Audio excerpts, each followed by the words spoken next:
Hey guys, it's Angel. Welcome back to the channel. And we're here in sunniest, most beautiful Manchester at Barton Aerodrome with the Aeroplane Heaven. I was about to say Spitfire, I was wrong. Hawk Hurricane Mark 1. Now this is Uniform Papa Whiskey, the restored version. You'll see why once we're in the air. But you'll notice one thing immediately, much crisp. Yes, there have been a huge amount of updates. 2 big patches so far for this aircraft since release, about 10 days ago. And colour me impressed. Let's go take a look at it, shall we? Now, obviously the older versions have more weathering on them, but there's been immediately quite a few changes in terms of crispness of various textures. The rails of the cockpit especially have changed. And if we look at the outside, let's go flying real quick. Okay, so the camera pattern's still kind of a little muddy, but textures are up to 6 to 8K respectively, depending on the area. So you'll see things like the lettering here, very crisp. There is some kind of specularity type weathering and wear and tear on certain parts. It's not always on all parts, like this one seems to stop halfway through that top panel, kind of along there. But much more crisp detail, really pretty. And the weathering on some of the older versions is very sharp. Things look a lot crisper now, quite liking it. Definitely a lot more potential for how we can make things look in terms of liveries. So I'll give them a W where it's worth it there. Some of the doping there on the tail surfaces. Oh yeah, metal leading edges there. Then we have the fabric rear surfaces of those. Fair enough. Okay, let's get back in the cockpit, shall we? Now we're going to take it for a spin. We're heading up to Carnarvon in North Wales. And supercharger is gone. That was only found on later marks. So that has been removed for the time being. And there's been some general touch-ups and texture tweaks. I will say the cockpit now is buku delightful. This being the restored version, we have the autopilot. We have the GPS in here. Useful if we want them. That's the gear warning lights. We'll turn that off. And this back on again. Now we're going to get ourselves ready for departure, so into ground power mode, which gives us our little start cart, external power cart. We're going to put our start magneto on. I'm going to make sure we are cycled through to with the hoop end of our selector, by the way. This is the end you're pointing at, so reserve tank main. Main tanks are fed by the engine pump. So to start, you need the gravity fed reserve tank just for starting. Once the engine pumps are running, of course, you can switch over. And if you don't like the period hold parking brake to differentially brake whilst taxiing, you can just hit the brakes pressure dial and you can actually manage to see. I've never managed to work out what to click on this. I've tried multiple things for the primer. It doesn't describe it, but I can't make it pump. Might be the click method I have. We have legacy and modern. I've always used legacy because I don't like it highlighting things all the time.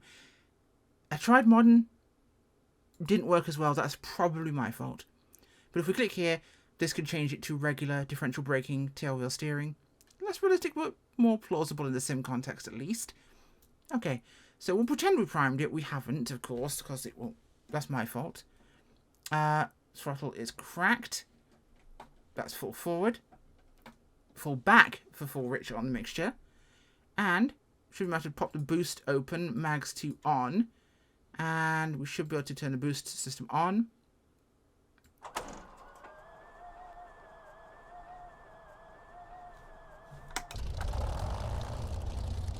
Oh, that's meaty. Now, yes, Echo 19 have done some changes to the sound, and you can tell immediately inside the aircraft. My biggest criticism last time around on the original was it kind of sounded weak.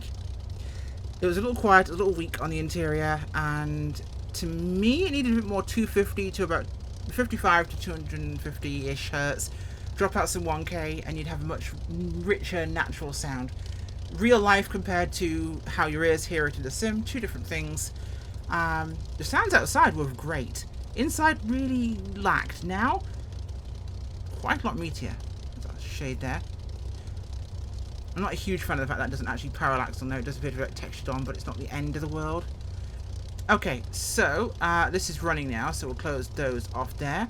We'll switch ourselves to our main tank. We will switch the start mag off, and we'll switch ourselves, we'll get rid of our ground cart there, which puts us in a ready to roll position. Now if I was to go to the checklisted sim for this, technically we've run down some of these. We've run through starting engine, warm up and ground things. Oh, I need to open the... I don't know where the button is because I didn't think about this ahead of time, and I really should have done. I should be opening the... Is it under starting engine? It's not. To the manual! Go Gadget manual. Radiator shutter fully. Where did you hide that? Check through the manuals again, looking for the right button for the the radiator shutter. Okay, that's through this one. No, that's not it. Radiator shutter.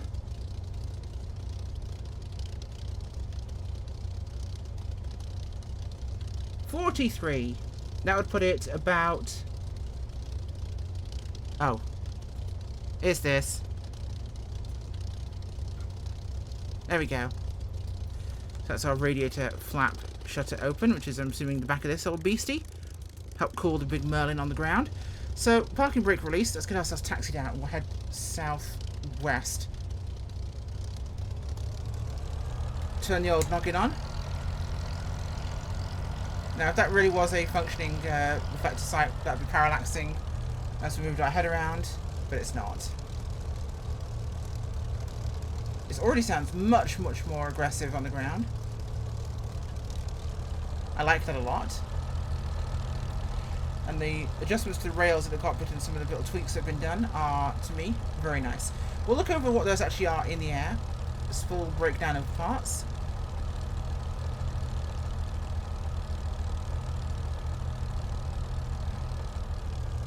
Right, she does need a little finessing on takeoff roll, but not terribly so. And I will let you know once we're up.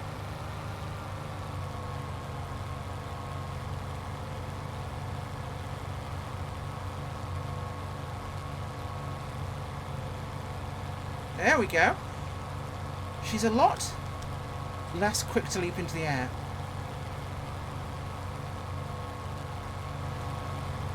The gears coming up.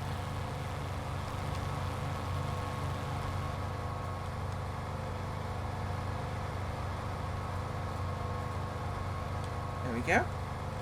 Right, we're looking for about 255 here. We're on 26 departure on runway heading. So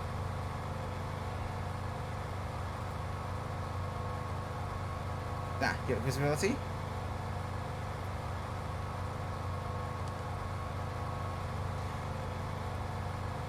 Let's pull this power back here actually. It's about where we want to be heading.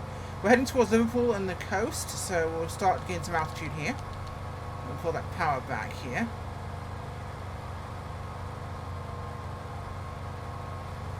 There we go.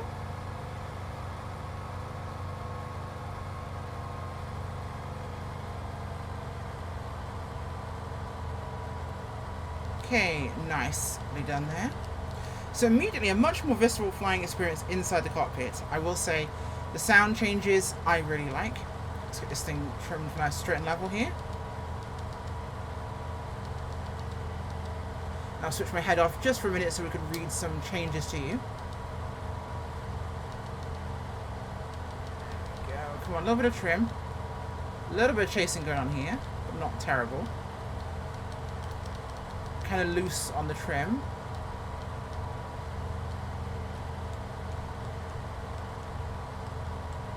Go. That's better. Okay, let's take a look at this. So, a 1.1 version, Echo 19 made some sound changes to the interior as stated there. We have the supercharger got removed. All liveries had changes and improvements. They moved to 8K textures and they've gone back to 6K for the 1.2 update. Now, the changelog removed pink textured bolt in VC, retextured cockpit rails, repositioned headphones on pilots, external view. Revised flight model for more realistic handling. Revised engine coding for more realistic performance. Engine primer animation and fixed. Corrected wheel blurs, missing left wheel on takeoff. Replaced missing gunports on tropical version. Fixed closed canopy issues on modern and Sea Hurricane versions. Fixed gun tapes disappearing on various versions. Revised textures on all liveries. GNS switch disabled on all modern variants, so just this one now is capable of doing this. Which is fair enough. Sound revised, interior engine sound levels adjusted, and VR camera settings adjusted, errors in manual corrected. Now version 1.2, it only says remastered to 6K textures and a couple of little fixes, not specifically what that is. Now I have mine off Sim Market, so they got it slightly later than the others. Now when I'm reading through the manual here, I'm trying to find information on the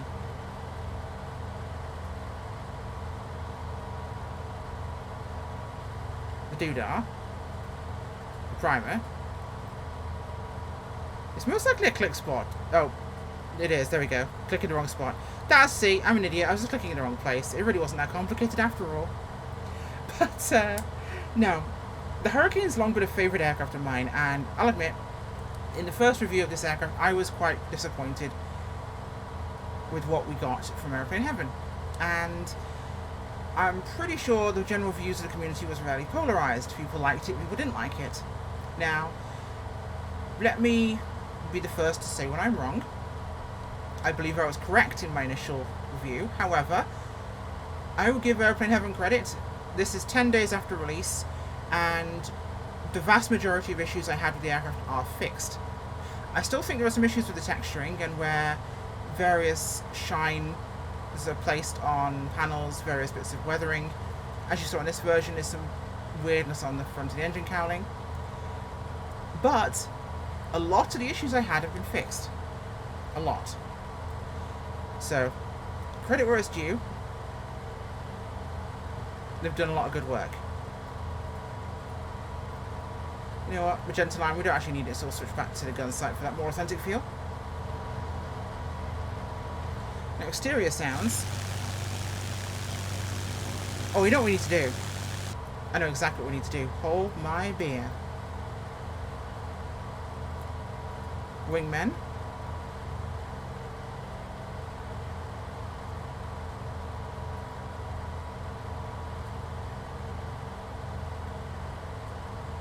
Ba-da-ba-da-ba-da-ba-da.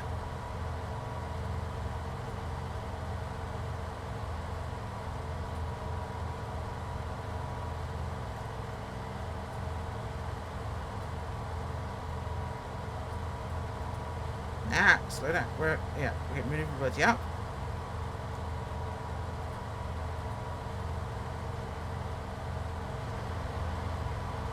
Are there any hurricanes? Oh, there are. Hello. Ooh, hi.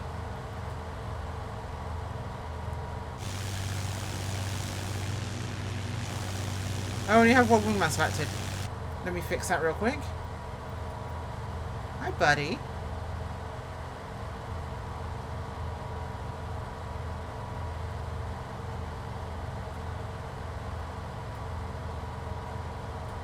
Four.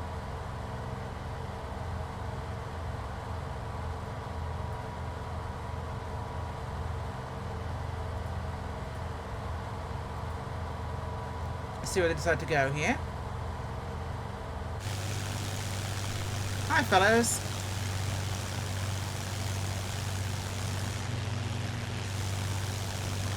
Oh yeah, that looks good.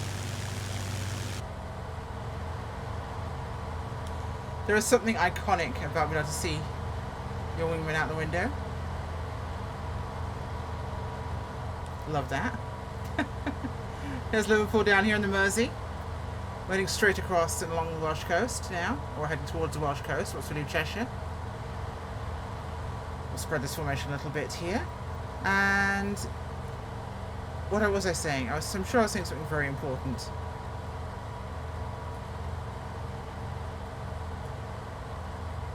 Oh, hi, yeah, hi. So, a lot of the issues I had have been fixed. Like I say, still some external texture issues I'm not quite happy with, but that's me personally. I'm a bit of a perfectionist when it comes to that sort of thing. They're definitely higher detail now. Been some big improvements. I still think there's plenty of room that can be improved. Now, my sound issues, handling, function, bug issues, I think have been solidly fixed in these 2 patches.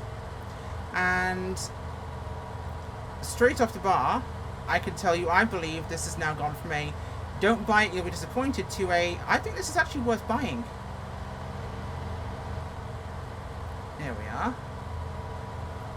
Solidly moved into the buy category. I've changed my opinion on several other aircraft in the past. The Cessna 140 at first was alright, but it had problems. And after a couple of patches, it was a really solid little aircraft. Now, this one very quickly went from being a I'm very disappointed to I'm in favour. Not just because I want to like it, and I do. I want to like it because I like the Hurricane.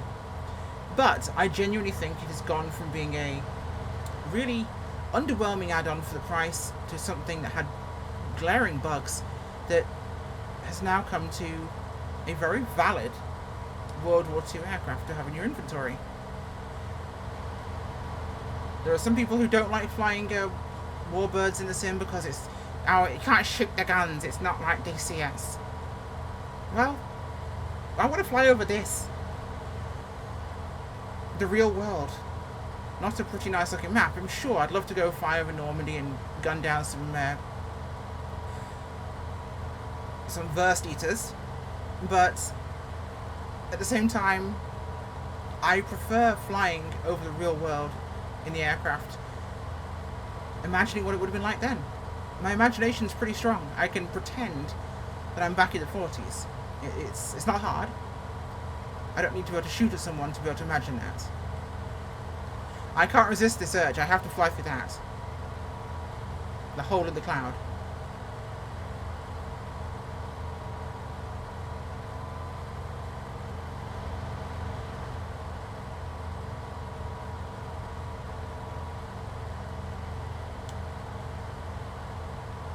That is so cool, flying through a hole in the cloud and out the other side. Whee.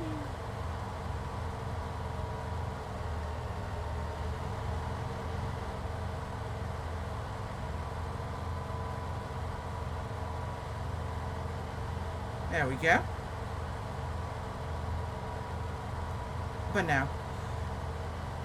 Like I said, I wanted to like it, and I didn't.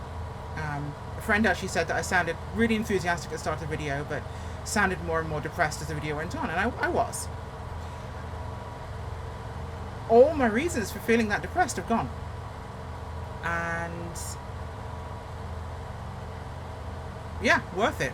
Really is. I'm not an expert in any means. I am not the last word, last thought when it comes to a historical aircraft or many real modern day aircraft. I only know a small amount about very few aircraft. But I have got a lot of years of sim experience, about 19 years when it comes to it. So, I mean, I've been simming since about 2000. I like to think I've got some experience there. I like to think that counts for something. But I can be wrong. In this case, I believe I was right. The patches that have come out would seem to justify that, and I applaud Aeroplane Heaven for reacting very quickly and updating the aircraft. I think it's worth having. I would say I think the beta process could change. Many developers have that issue, not just him, and it's a surprisingly common thing these days, it seems, in MSFS. Not sure why, but it tends to happen here a lot more than it did in the old days, where an aircraft comes out with bugs that could have been caught day one, or should have been caught before day one. I'm glad when they get caught, some developers put something out and will never update their aircraft ever again. Some do it very rarely. Look at you, Coronado. And some do it pretty frequently and quickly. This one has, I think, been the right timing. Oh, popping through more cloud. See, as a kid, we'd always come to North Wales and to Anglesey every year for our holidays. So I am intimately familiar with down there, the motorway. In fact, I'm going to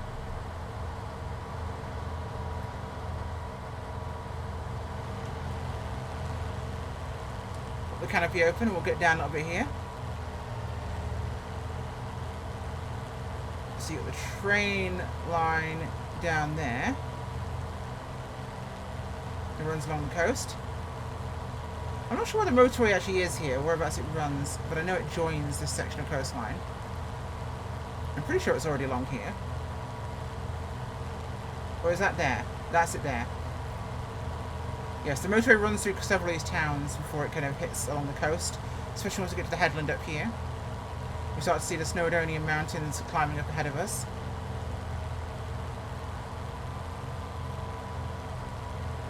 Yes, there it is.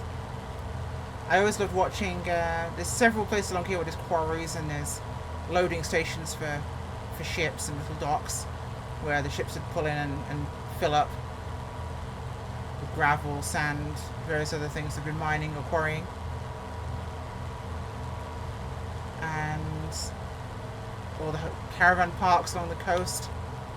It's always a fun drive because it was little and it was always 2 hours driving along the North Welsh coast, and it was always that first moment of, oh, I can see the sea, I can see the sea. You crow to yourself as you do. We're sitting there, me and my little sister in the car together, and we'd always be so delighted to see the sea for the first time. And it was always wonderful. It was always about this section of coastline where we first saw it, when the motorway finally joined the coast. It's also why we're flying to Carnarvon, which is the place where I first flew in a pleasure flight in a Cessna 172. My first ever experience of flight. It's my dad, my grandmother and me. My little sister was too young at the time. Carnarvon should be up here somewhere. I'm not sure it was back there. Oh no, Carnarvon's further up.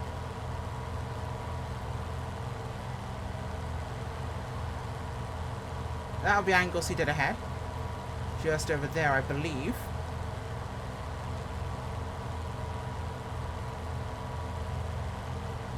One of the big tunnels is here that goes under that river.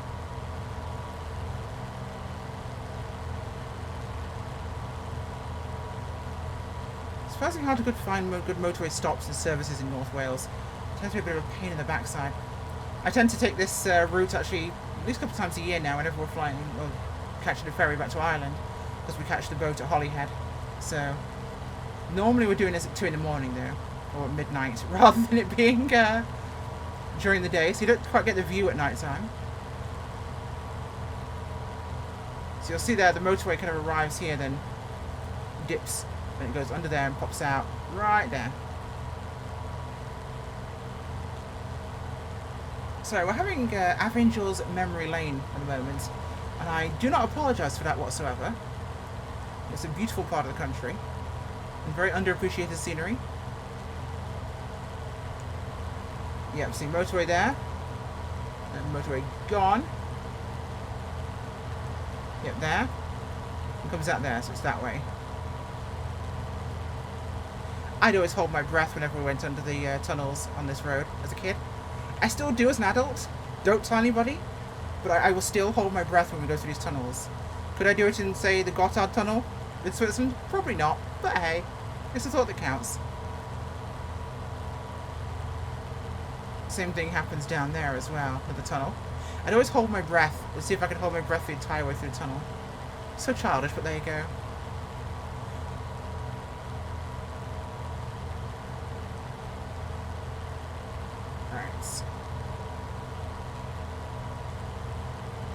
That is, I believe, Anglesey over there, which means that is Beaumaris dead ahead. The Menai Straits here. Should be along there. Carnarvon over here. So we're not too far away. Bang on time. Yeah, the motorway coming this way goes around the outside of this mountain. The one going this way goes through it. Quite the engineering project.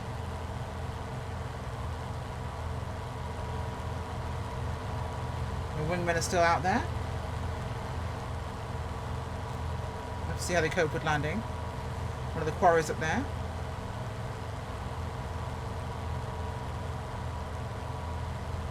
Dive into the North Welsh coast of the Snowdonian Mountains a little bit here.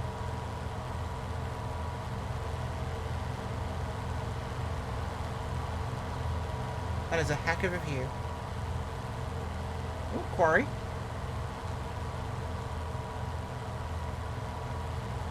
Flying this with the lid open is definitely the way to go.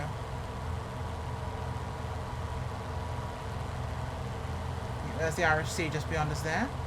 Carnarvon is slap bang over there, so we'll just cut through the mountains and we'll come out towards it.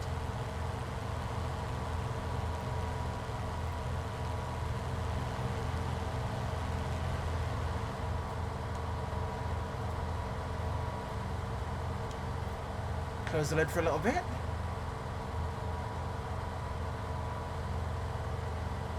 Let's try and push this girl and see what she can do. Of course, the Hurricane, a much older, less manoeuvrable design than the Spitfire, wasn't really designed for the same thing, but it was the backbone of the Royal Air Force during the Battle of Britain, often overshadowed by the Spitfire and its fame. This is the aircraft that did most of the work. This is the really famous aircraft. This is the aircraft that won the Battle of Britain for England. And without that, we'd have been in a very different position without the Hurricane. More numerous aircraft in the early part of the war, and it was the one that went after most of the bombers. The Spits would go after the fighters a lot more often, but the Hurricane would go after the bombers. The Junkers, the Stukas, the Heinkels. It would do the legwork.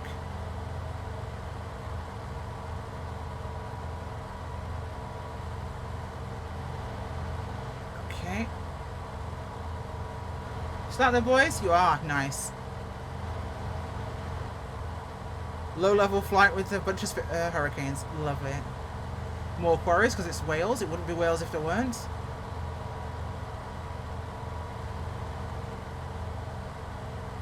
Ooh, up we come.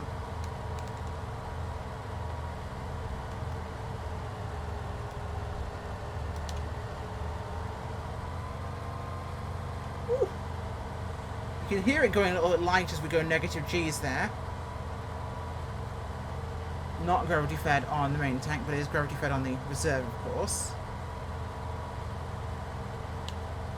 Power lines, keep above them.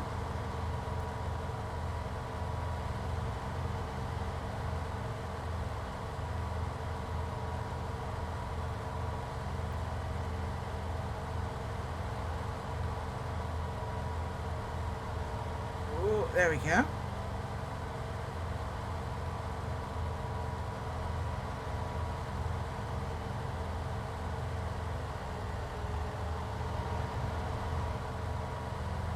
See what, these boys are sticking to me like glue. It's almost like they're computers.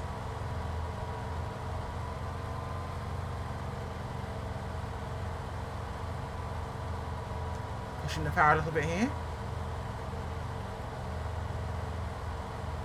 And one of the, I think that's the road to Bethgelert. It might actually be the road to Bethgelert. Some very, very nice stories in the Welsh countryside. Well worth seeing. Right, Carnarvon, where are you? Pop up here, that's Carnarvon town. Airport should be out there on the coast. Because that's Anglesey. It's the Menai Straits. So there's Carnarvon Castle, which puts the airport out there on the far left.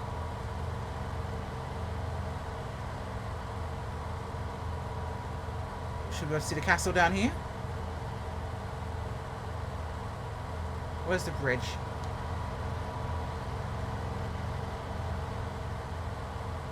I think it's further back that way.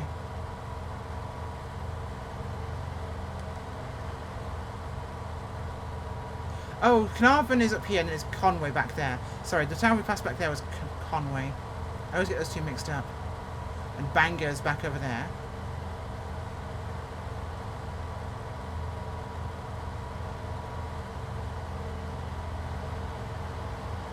looking in the right place? I can never tell. Oh, there it is. Yay, Carnarvon Castle.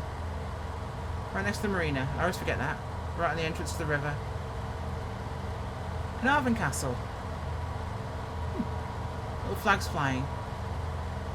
And there's your impromptu free tour of North Wales. Let's look for the airfield. Should be over here to our right. 12 o'clock, I have 1 o'clock there. Eyes on.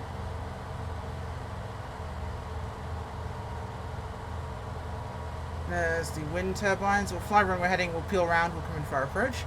We'll bring our wingmen with us, see if they can cope, shall we?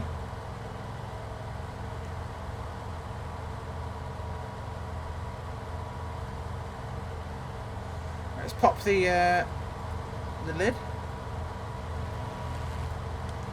Nah. I do find the click and drag opening is a little bit annoying. I'm going to compromise with that.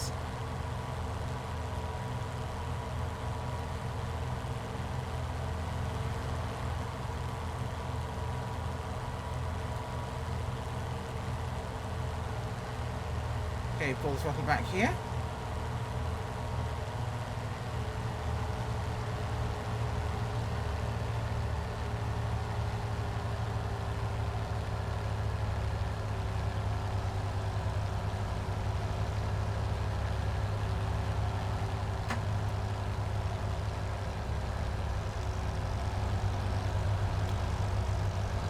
Gears in transition.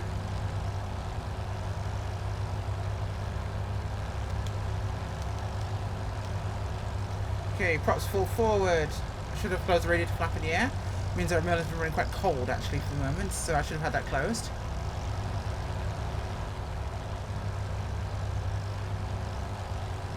And let's maintain our speed. We're a bit slow there, actually, very slow.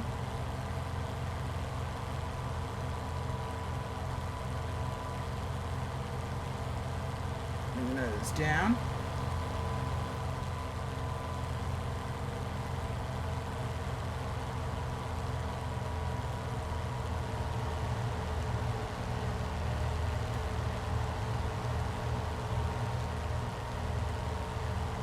Here we go. A little tight on this one, but we should be okay actually.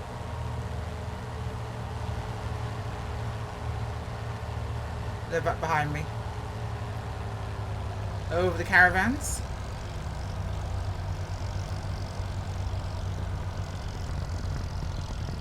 Oh, that burbling sound of the engine is delicious.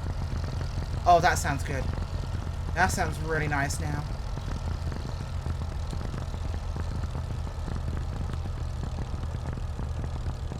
Hold the nose.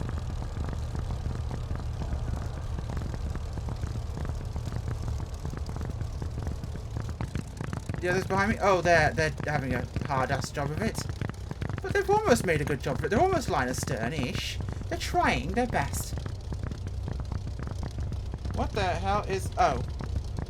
One of my hairs has escaped and it was hanging off my desk, tickling my hand on the throttle the entire time. I was wondering what that sound, what that feeling was. Ugh. I have long hair, it goes everywhere. Okay, that's a runway over there. Where's the taxiway? To the left. So, what do I think of Aeroplane Heaven's updates to the Hurricane? I'm extremely happy. This is now an aircraft I will take flying and enjoy flying like I just did today with you. This is an aircraft that I think is genuinely worth having in your hangar now. I'd say it's surpassed the flight replicas Spitfires. I'd say it's definitely above the Build P40. And if you like a Hurricane, there's only really one option, but now it's worth it. It wasn't worth it when it released. Within 10 days, they've fixed it and they've made it worth having. So as we land here at the North Wales Aircraft Museum at Carnarvon Airport, small plug, no relation to them at all, and taxi our way in here. Again, where I got the first bug of aviation was walking around the halls here at the North Welsh Aviation Museum, smelling that just distinctly aircraft smell. The fuel, the oil smells, it's unique. Parker up here.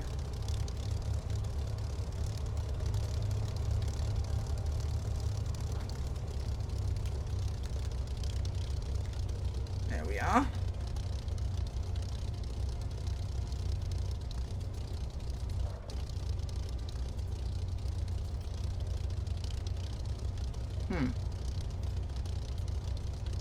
I did cut you. Why haven't you quit?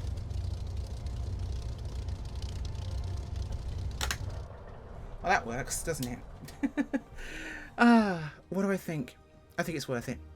I think it's gone for me. I really wish it had been worth it too. I definitely think it's worth it. And they've managed to park themselves in some reasonable facet of parking. Here we are. The Air Museum. It's great. But no. Definitely worth it now. Absolutely a cracker to fly. Really enjoying it. The patches have worked. There are still some things I'd fix, personally. Notably delivery based. That's about it. Thanks for watching.